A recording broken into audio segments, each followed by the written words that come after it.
I know when they was just married, newlyweds, believe it or not, my daddy went to college, Bible college, which is more than I could say I did.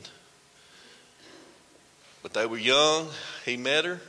30 days after they met each other, they married. And he was married to her till she died. They didn't have any food, no money.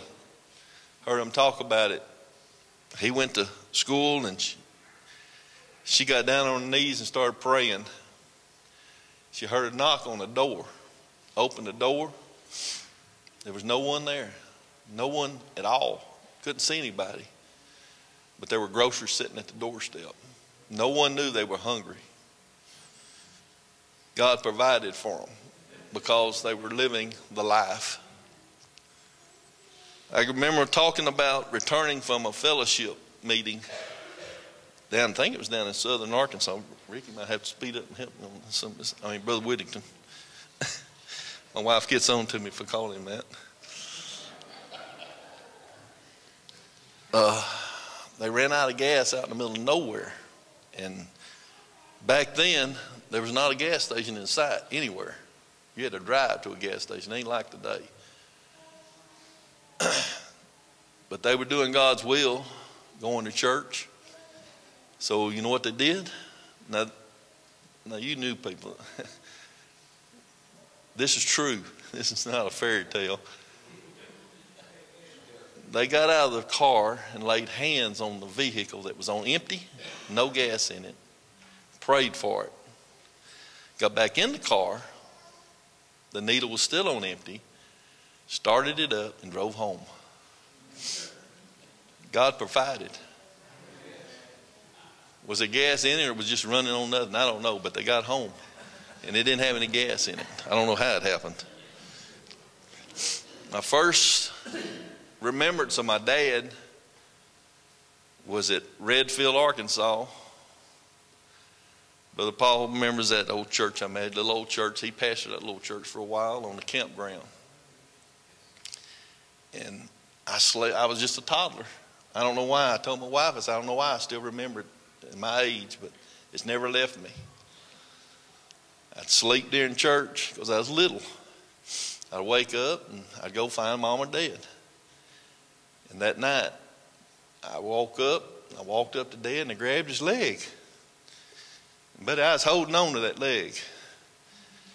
And I looked up and it wasn't my daddy. So I let go of it and I went and found my daddy's leg.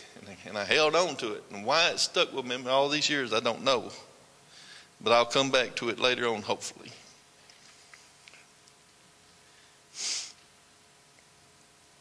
I can remember being sick, and my dad and mom took me to the hospital when I was young, the doctor, and he said I had pancreatitis.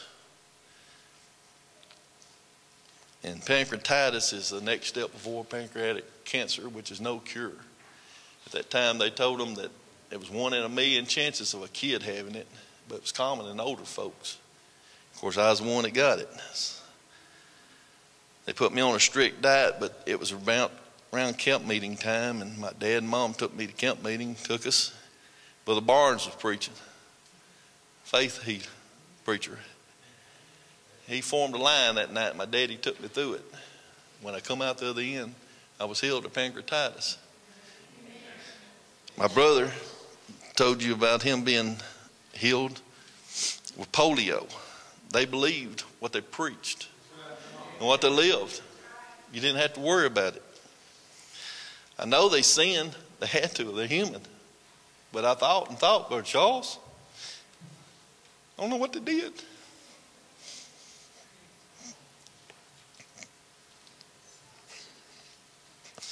I couldn't think of anything.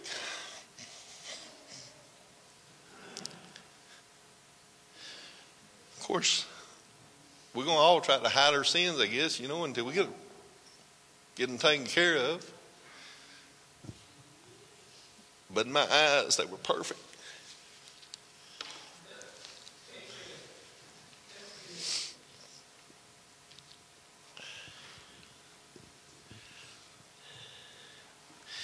Daddy was dedicated to his calling. At Norfolk, well, until we came to Scott, I guess, he worked and pastored on top of it every church he had, because churches just didn't have the money. That Norfolk, we had a bunch of widow women and 2 or 3 men that paid tithes and offerings. But I remember him getting hurt in the oil field, hurt his back real bad. And there he was pastoring, so we brought a chair from the house and sat on the platform. And he walked in like this because he couldn't straight up from the injury. And he sat in a chair and preached to the congregation. Today, if we get a toe ache, we stay home a lot of times.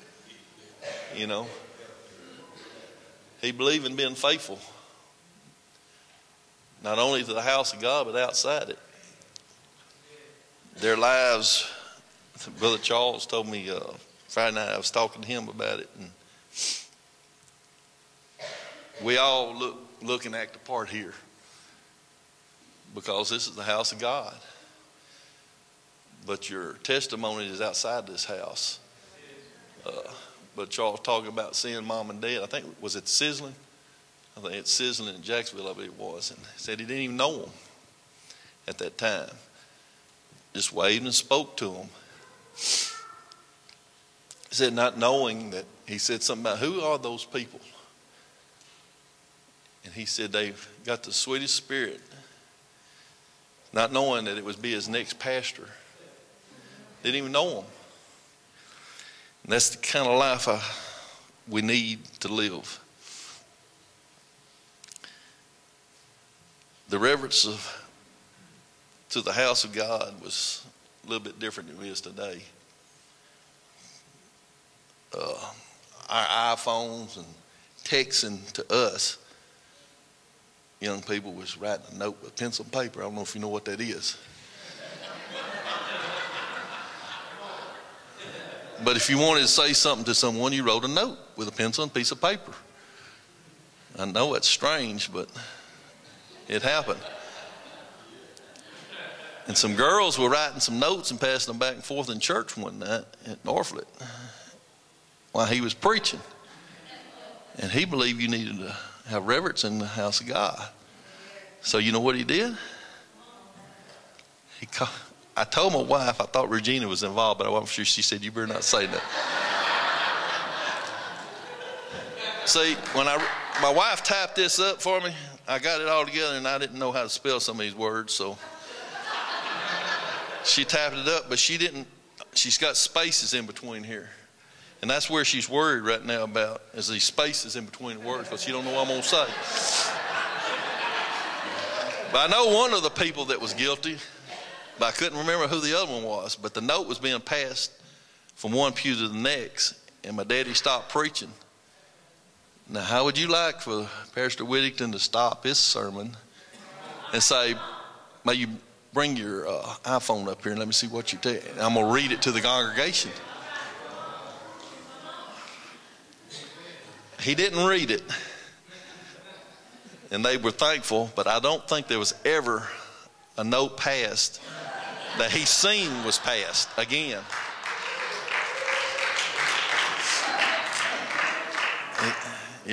Yeah. Bring them to the front. I've been talking, and Daddy said, come up to the front and sit by your mama. And nowadays, you know, we need a little bit more reverence. But this man he believed in it. He not only believed it, he practiced it. In one of the churches, I've heard him talk about it, he had a lady come to church and get the Holy Ghost. And the funny thing about it is, even with him not remembering, I can ask him something about years ago, and if I get him started on it, he'll finish it. It'll come back. And this morning I asked him, I needed the details about this, and he had a lady come to church. I believe it was at Hardin. I forgot to even ask her. I'm pretty sure it was at Hardin down here by Pine Bluff. She prayed through, but her husband was very much against church. And he told my daddy, if you get up there and preach tonight, I'm going to be outside with a shotgun. I'm going to kill you. And you know what my daddy did that night? He got behind the pulpit with that man standing outside that window, and he preached the word. The guy never did shoot him or nothing. But he wasn't worried about it. He had a testimony, and he lived it. My mama was a prayer warrior, which everybody here that said them knows. You think Brother Benny's loud. You think Sister Debbie whistles a little loud. They ain't got nothing. I mean nothing. You ain't even first base. My mama had 2 more pews here, and she sat on the corner. And that was from when she went in the prayer room, you could hear her, but when she come out here, she never shut up. And you don't know what loud is till you heard my mama worshiping. We've got tapes that you turn them on with my daddy preaching, and you hear my mama. That's what you hear. Brother Charles brought them sermons back to mind. Told me the other night about stuff that daddy preached. And the ones that was here remember it. About the stuff in our life that's going to keep us from being saved. Or the insanity of sin. What was the other one? It was 3 that. What was it? Huh? Yeah, others may, but I cannot. I used to think that was just for the preacher's kids, because he wouldn't let us do anything. I'm going to tell this. I'm going to get off the sidetrack. I'll tell you how it was back then with someone that lived it and believed it. I was courting this girl, my wife. She lived one house between us, and they had a driveway that still got it. It's about 12 feet wide, and her daddy was a bricklayer back then. He had this old truck sitting right at the edge of the driveway. Toolbox in it with an old rack. And we was sitting in the back of that thing, and the garage light, carport light was on. And my daddy and mama come down to visit her mom and daddy, and come around the corner, and we was sitting. We wasn't doing anything. Just sitting there talking. I don't even know if I was holding her hand. I might have been. But we was in a shady part where there wasn't hardly no light. And they walked by and seen me. I got grounded for 30 days.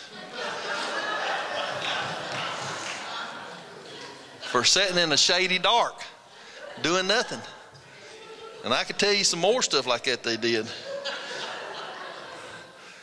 But it puts a fear of God in you, let me tell you. Y'all ever been grounded? Do you know what it is?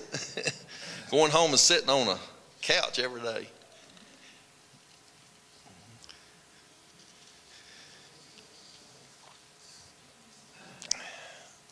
Down at Scott, old brother McNair, some of you probably know him.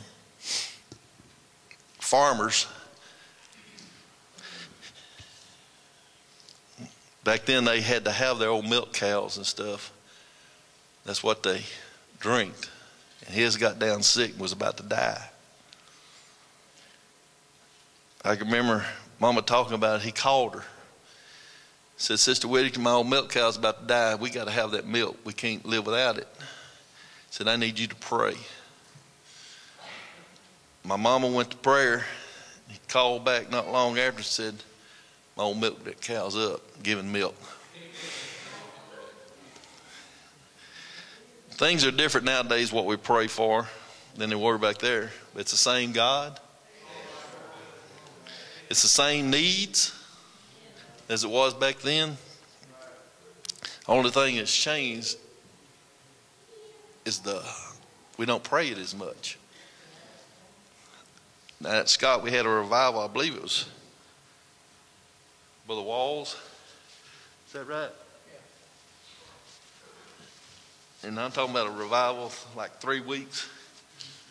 Not on Saturday and Sunday. I'm talking about Sunday through Sunday. 19 people prayed through that revival. I thought it was in February. My wife said it was in January, but it was cold.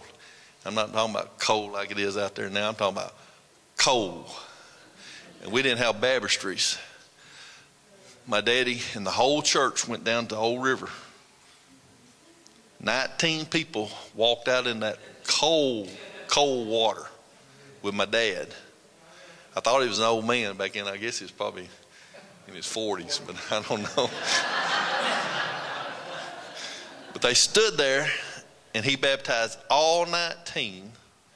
And we was I remember we was freezing to death up on the shore. Coats on.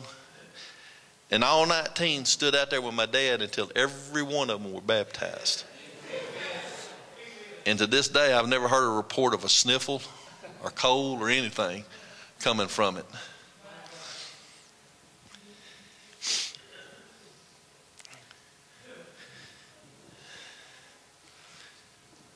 One time at Scott, he got up and, you know how these preachers do, they spur them on and they feel something, they want you to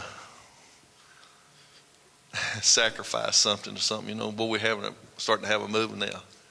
We need to do this, we need to do that. Well, Dad did that one time and wanted us to give up something that we were doing that wasn't a sin. I mean, he wasn't saying if you're doing a sin, give it up. He was saying if it's something you're doing a lot, you enjoy doing it, I'd like for you to sacrifice, make a commitment to, stop it for a while and see if the Lord will bless you.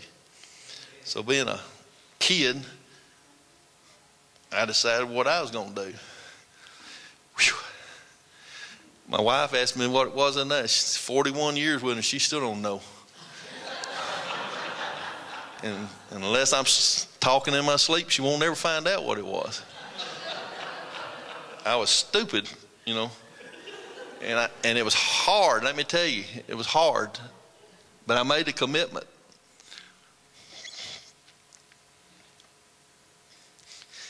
He come out in the backyard one day. He knew I was struggling with it. And like I said, there ain't nothing wrong with it. I said, Lord, I'll do this. He talked to me about my commitment. When you say you're going to do it, do it. Don't back up. I'll never forget it. I hung in there. It was tough. I ain't going to say it wasn't. It made me think about the next time somebody said something like that. But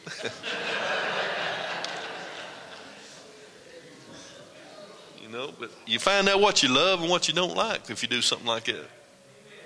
It may not be a sin, but it may hold you back a little bit, may slow you down.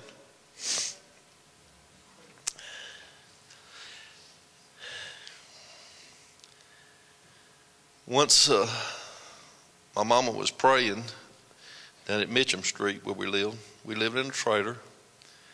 In fact, most of our life was in a trailer, seemed like. One of them was when we were little kids, Mom and Dad and me and Ricky, pastor. We lived in an 8-foot wide, about, I think it's 25, 30 feet long. It wasn't very long. That's what we lived in, and he was assistant pastor to the church, living in that thing behind the church. Down on Mitcham Street, we lived in it, and of course they got thin walls. My wife said she thought the window was open, but my mama's prayer time, she was praying. We had two houses down. There's a Mr. Crow that I think they were Pentecostal Church of God, but they were pretty religious people and still live there. Really nice people. My daddy was out talking at the fence row to him. The Sims lived next door, and he lived next door to them. And he said, "What is that noise?" My daddy told him, said, "That's my wife's prayer time. She's praying." He said, "Let's go join her." I'll never forget it, because it didn't matter. She had that prayer time. 1976, she was diagnosed with ovarian cancer. She had 50 cobalt treatments, something like that, I think. She was burned up. But she come to church deathly sick. time after time. She didn't want to lose her hair, but she did. She called my wife one day. She was combing it, and some of it started coming out, and she couldn't finish combing it. She called Nita and wanted her to come comb her hair.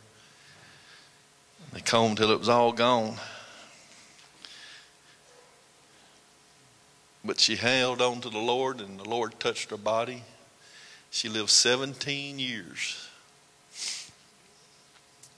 And after that, she was diagnosed with colon cancer. And she lived 2 more years. I think it was about 2 years. She got so bad that said he preached faithfulness. She preached faithfulness. She wasn't a preacher, but she preached. She come in and sit there on that seat, and so sick she couldn't hardly stay up, and she'd still worship. We started bringing chairs for her. She got worse to sit in. It got where we had to bring her in and leave the doors open, and she'd lay in the bed and listen to the sermon from the bed. It got so bad that she couldn't come at all. And one of us, my wife or I or one of the kids, Jared and Tiffany, would stay home. We'd take turns. We didn't all stay home. When we're sick and our kids were sick, one of us would stay home with them. If there's 2 sick, come to church. The others come to church. Because we was raised like that. We was raised, you don't miss church just because you got a flu or something. Everybody don't stay home with you. One of us stay home, but you had prayer meeting when you was there. Because she wasn't able to come to church, you had to have some kind of a prayer or something with her.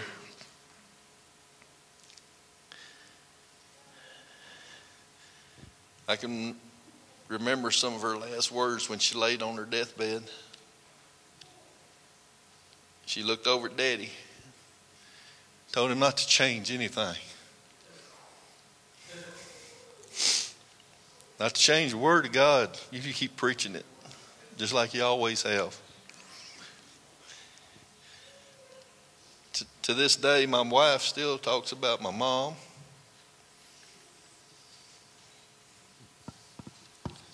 I don't know that there's very many people, their wives, that talk about their mother-in-law.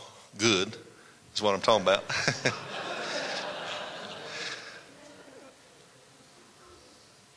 But she meant a lot to my wife. And not that her mom and dad wasn't in church. They were. They prayed. But I believe my mom taught my wife how to pray. This ain't in here. I was dating this old girl. And my mama went to my wife. Told her, said, we need to pray for Ted. He don't need to be dating that girl. And she was in church. She just didn't want me to hook up with her. It wasn't long, I wasn't hooked up with her.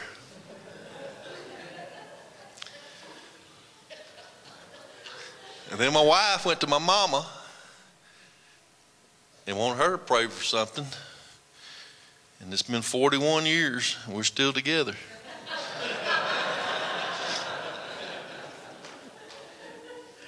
She knew how to pray.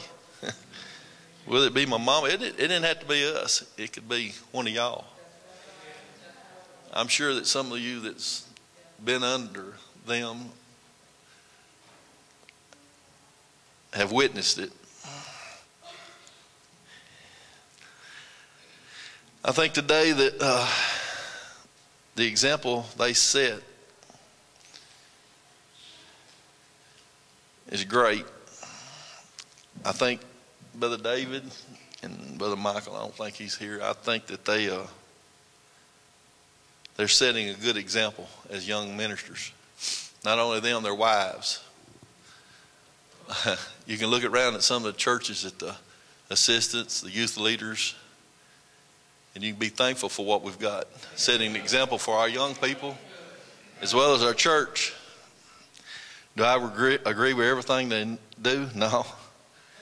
But I'm old-fashioned. but I ain't going to buck them. But I think we're blessed.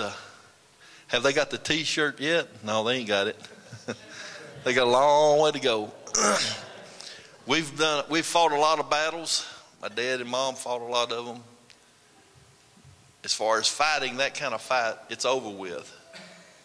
You know, old Brother Wright preached about that when we was up to see Jared and them, Elder Bishop Wright. And believe it or not, he didn't preach 2 hours. I was set for it, but he didn't. But he was talking about his fight was over for that church.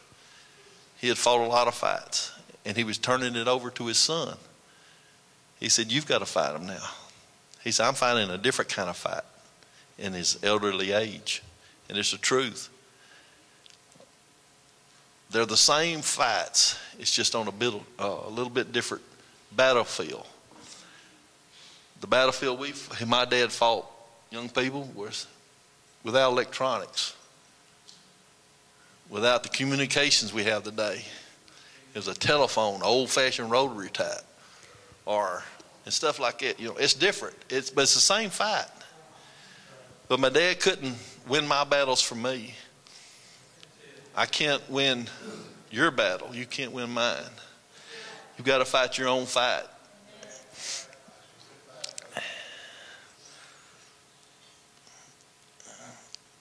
My dad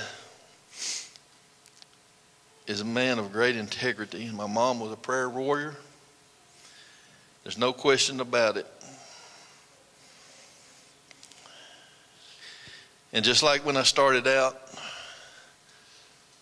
talking about grabbing hold of that leg of my dad that day and looking up and seeing it wasn't him, since that day I've grabbed a hold of the wrong thing a lot of times.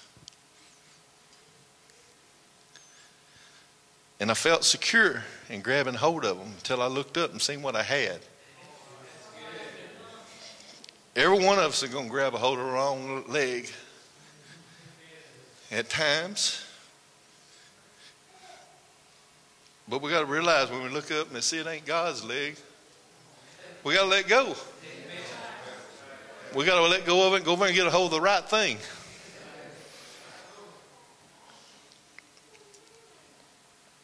You want to come get him? Come here, Daddy. I don't know how this is going to work because he don't know who I am. Come on up here. You all right. Pick this rock up and set it right down there. Just pick it up and set it right down on top of those.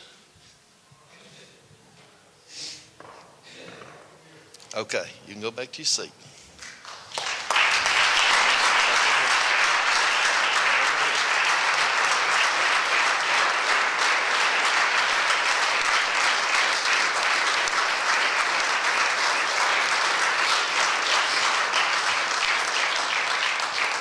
I know we're going to have a lot of rocks up here before it's over with, but that rock right there is special.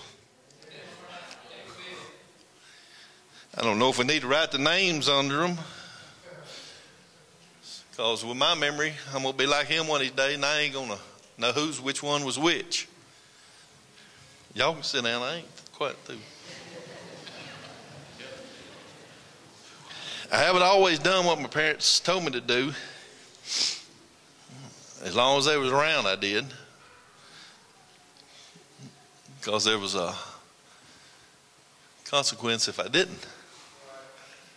Nowadays, I think a lot of times kids are telling their parents what to do.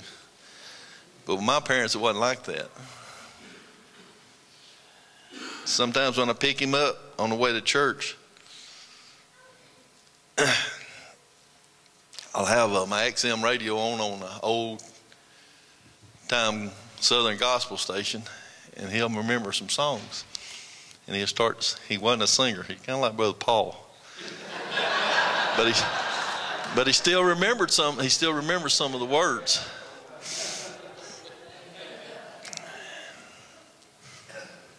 There's a difference in if you stir up that gift within you, I believe, then you know that you're saved. If you keep it stirred up. I think a lot of times, though, people that don't have it stirred up in them hope they're saved. And there's a world of difference between knowing and hoping. Over the years that he's been around, he's set the example, him and my mom both. They pointed people in the right direction. It was up to them to decide. We've seen a lot, Brother Charles and Brother Kemp, Brother Paul, all of y'all.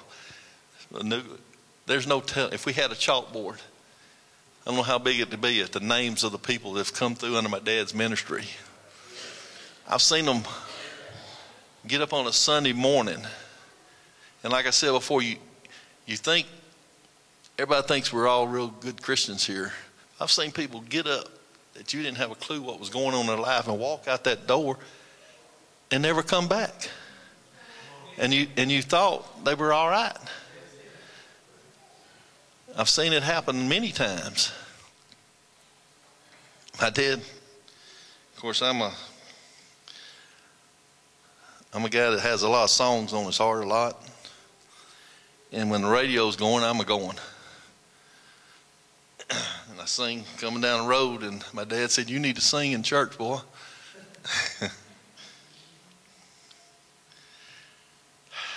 I don't know if I can do it or not, but Sister Judy, you can put them up there. This is the song. The name of it was Questions that I read earlier. I may flop. If I do, that's all right. I flop in the shower too when I sing. So many questions I must ask myself today. I wonder if Jesus thinks I've done my share today. Will I wake up in the morning to find regret upon my mind? Will I leave a trace of Jesus somewhere? So many questions I must ask myself today. What will I leave behind when life has passed my way? Will people remember my name or forget me all the same? Will I leave a trace of Jesus somewhere? Have I been a light in dark places, brought a smile to sad faces? Have I shown the world I really care? Have I lived my life the way He wants me to each and every day? When someone stumbles, was I there to care? So many questions I must ask myself today. I think that was my dad and mom's life. They asked their questions every day about their life. Thank you.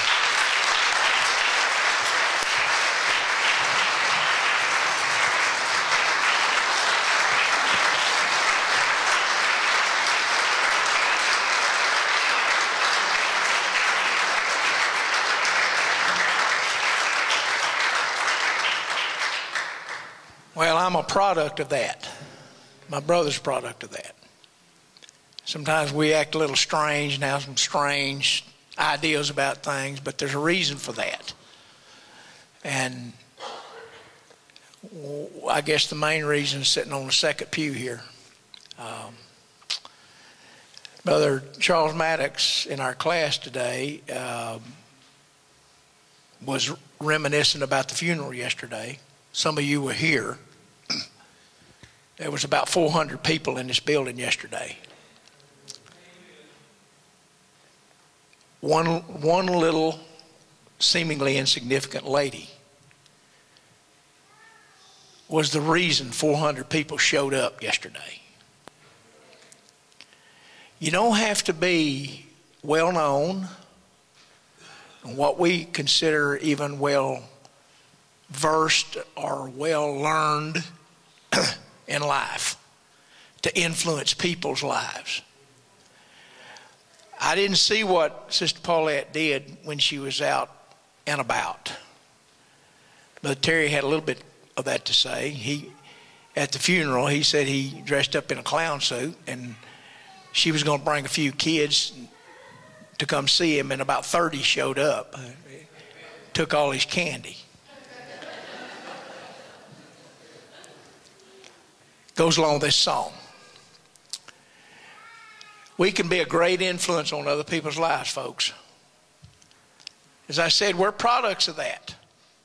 Products of other people's influence. Who's influencing you? Let me just ask that question. Who's making an impression on your life? Let me tell some of these young folks here. You need to hang around with people that'll make the right impression on your life. You need to run with those kind of people. Find somebody that you can trust. Let them make an impression on your life. That's what the Bible teaches. And so, I wish my dad could have got up and done this. He could tell you some stuff that we can't remember all of it, but I want to thank him this morning personally. And I know he knows what's going on. Don't you, Dad? You know what's going on here this morning. And he may not remember it very long, but he knows. He knows about him. And he's one of the main reasons for this church being here right now. And so I think we ought to give honor where honor is due. Amen. And I want to give him honor today. We placed a stone on his behalf and my mother's behalf right down here because we can remember some of us are here because of him.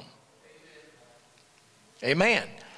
And I know the Woodalls aren't here right now, but I'll remember them telling me over and over and over that they're here because of my mom and dad. So some of you could probably make that same testimony. So I want to thank my dad this morning for being here and the memory of my mother. Amen. Thank you, Brother Ted. That was good.